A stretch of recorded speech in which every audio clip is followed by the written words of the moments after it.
Bắt xe tàu nữa.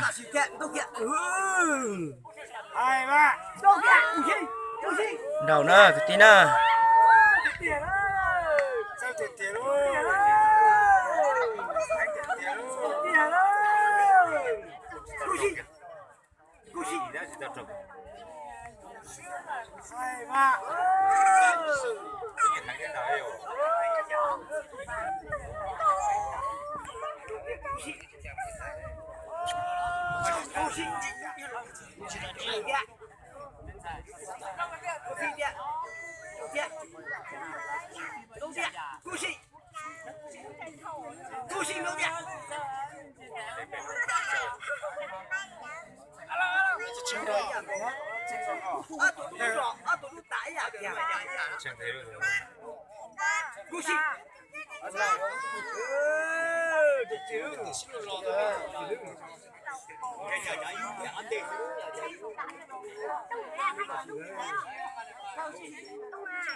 Saya kena ketina.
mình các bạn giải kia này.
Đâu chỉ cho tỏ là có gió lọ.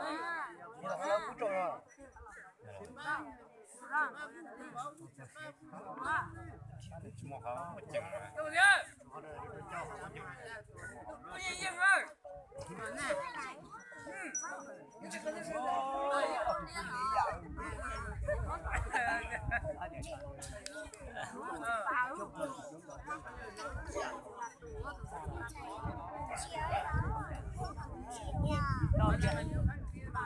chừng to kìa trôi tê dễ dàng hơn sao sao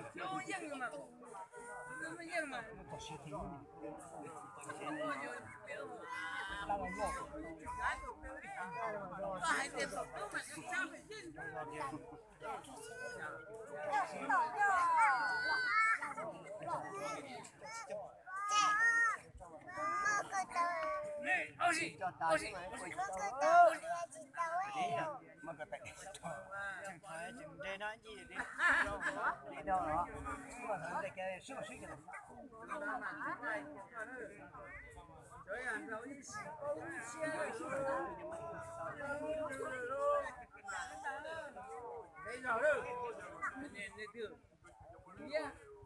các bạn chỉ bỏ đó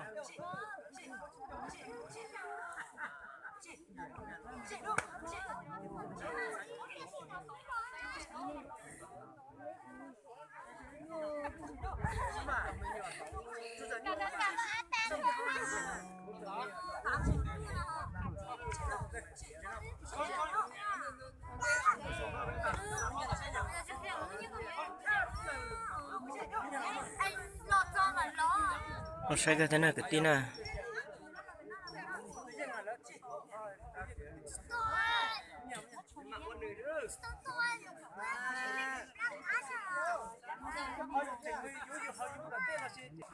móc cơ họ lên thịt canh à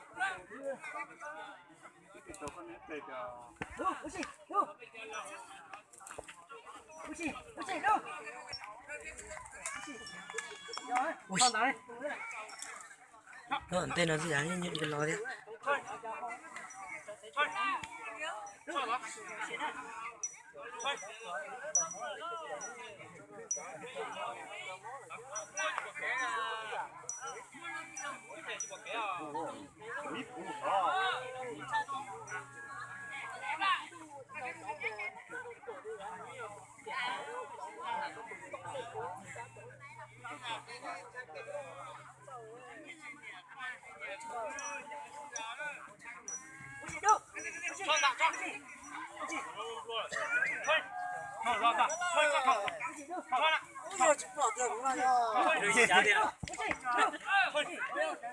tàu cái họ nằm ở bát sọ nó cá rất là tàu có một trái của đấy nè cái gì là có trái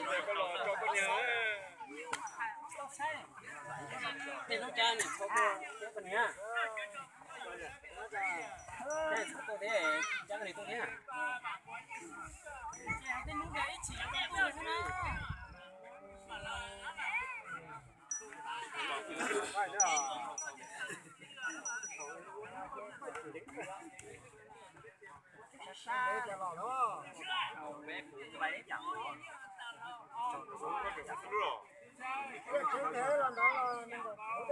thế là chỉ có à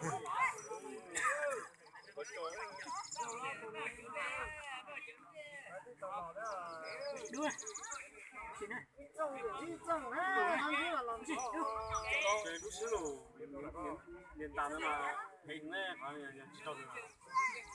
con đó đây cho à cú tàu giò à là những con gì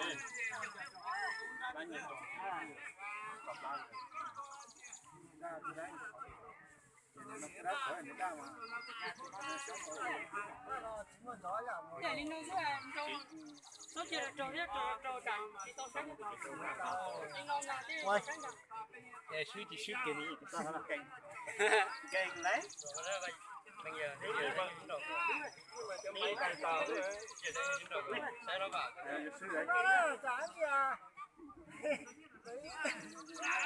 lúc chúng nó đã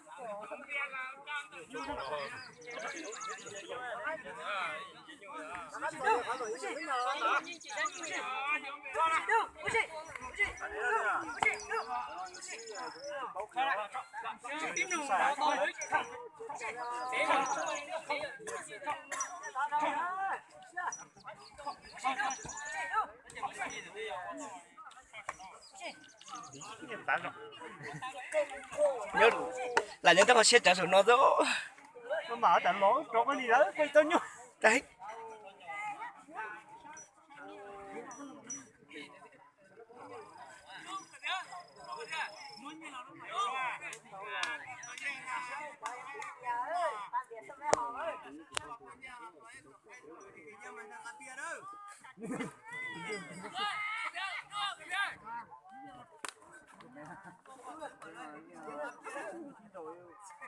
Trứng bia thôi mà lao.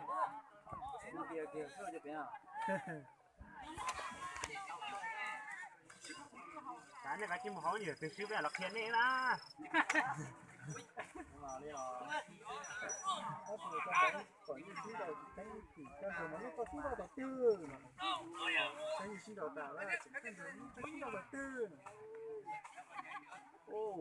Cái trầu ấy.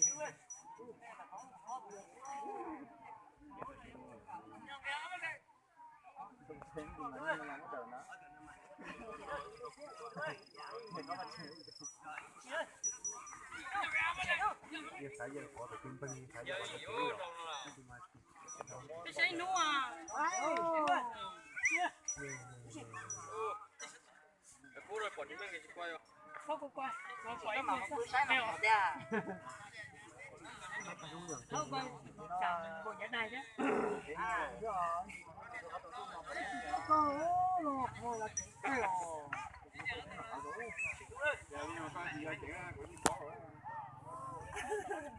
biết thò mà chỉ đó mà ra trong chẳng được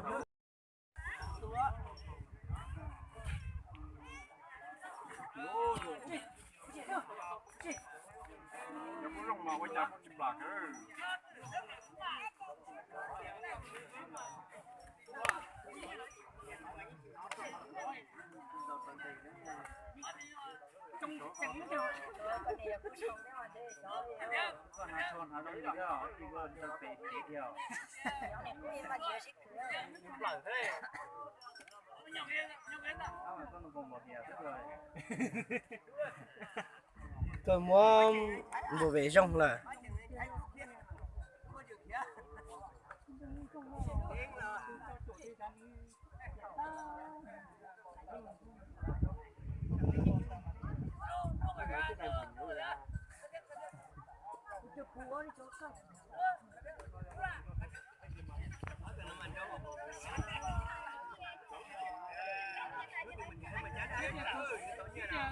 trong đó nó là số thảo để hay là thì hay là nhưng nó cái phía rồi Wow, hình chặt thế này. những đồ nhà đó là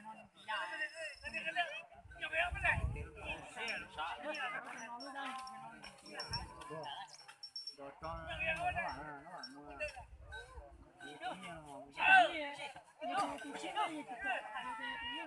Đúng là thế cho. Làm con giống kỹ.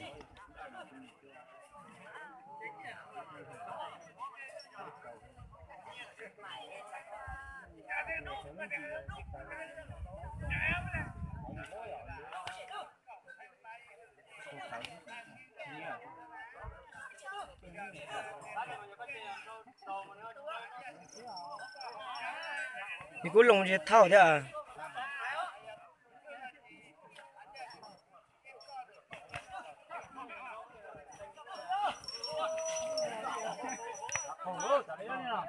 ơ